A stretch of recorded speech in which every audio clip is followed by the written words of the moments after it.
Dear friends, welcome to Know Thyself YouTube channel. Good morning. Hope you're all staying safe and keeping well. I sincerely thank all of you who have subscribed to this channel and follow the channel. If you find the contents of the videos uploaded in this channel useful, please subscribe to this channel and click the notification or the bell icon so that you can be notified when a video is uploaded. Kindly share the videos with others or on the internet.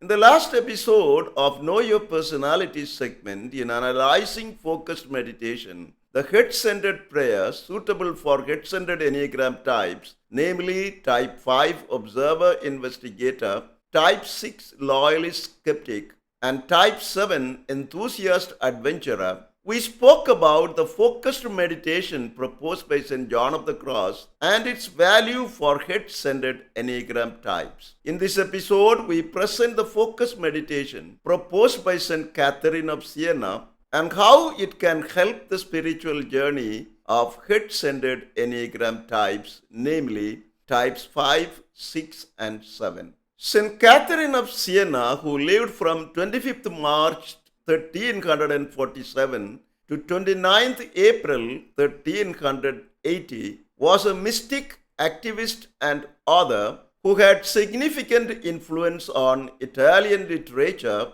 and the Catholic Church. She was a member of the Third Order of St. Dominic. Her spiritual journey involved mystical experiences including invisible stigmata and mystical marriage. St. Catherine's writings, all of which were dictated, include about 380 letters, 26 prayers, and 4 treatises of her famous work, the Dialogue. She was canonized in 1461, declared a doctor of the Church in 1970, and acknowledged as the patron saint of Europe since 1999. For St. Catherine of Siena, meditation, same as focused meditation, involves entering into one's interior cell in the soul. Soul is one's spiritual self. Persons who practice meditation enter into their soul to find God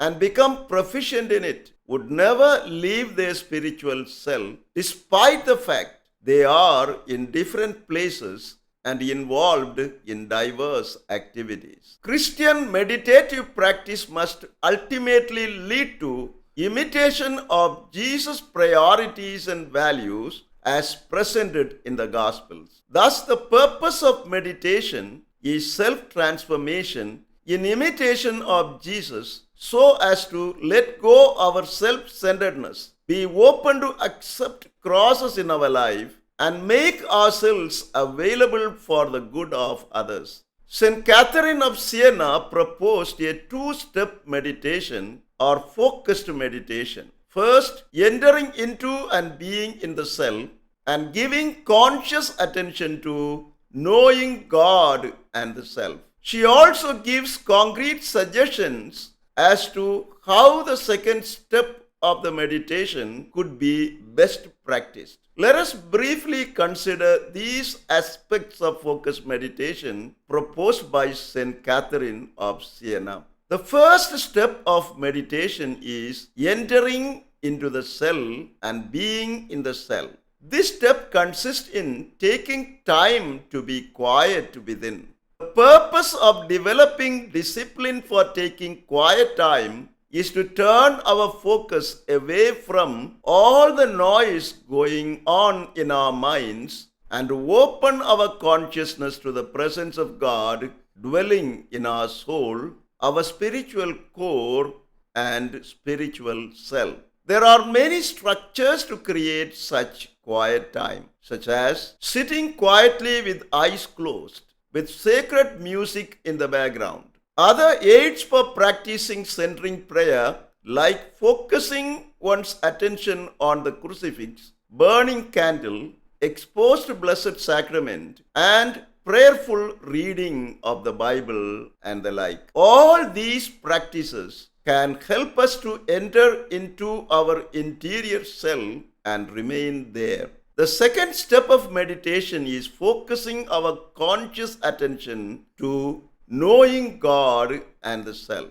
According to Catherine of Siena, time spent in the quiet must move beyond set of prayers to focus on the presence of God within our interior self, our spiritual core, that is, our soul, and to reflect on the way God acts in our life. This stage involves developing the discipline of paying attention to God's movements within our soul and reflecting on the connection between my prayer and God's response to my prayer. The knowledge of God we acquire during the second step of meditation is not a factual knowledge, but knowledge acquired through our relationship with God. Thus, in the second step of meditation, St. Catherine encourages us to have an experiential and relational encounter with God and ourselves as related to God. St. Catherine of Siena provides some concrete suggestions for prayer exercises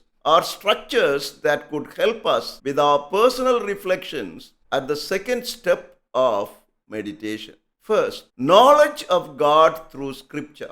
Time spent with Scripture is an important way of learning to know God in a relational way. Having factual knowledge about what a particular Scripture passage says, we move beyond this information and allow the words of the Scripture to become God's words spoken to our hearts by paying attention to how God touches our emotions and inner self. When we open ourselves to God through the Scripture in this manner, God will speak to us through the Scripture and help us to solve our life's problem, besides giving us consolation, strength, peace, and joy. This experience makes us feel that God knows us, cares about us, and loves us, thereby experientially and relationally encountered God and our inner self or soul as related to God. Second, dialogue with God about my life.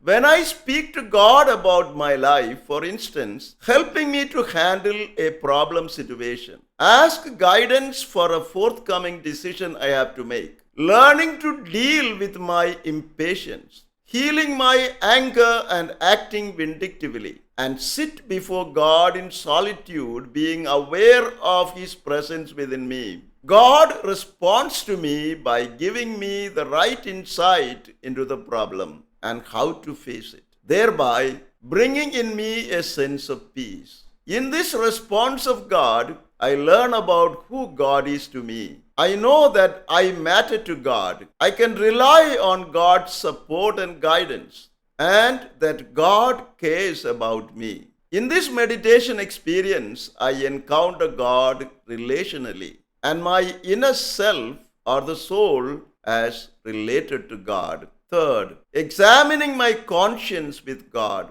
Wisdom of St. Catherine suggests that I should examine myself before God on a regular basis regarding my self-centeredness in my family relationships, in my relationship with my colleagues, and in the choices I make about life. After such reflections, I offer to God my weaknesses and failures and ask God for transforming grace. Then I pay attention to the experience of God as not condemning judgmental other, but a loving and caring Father.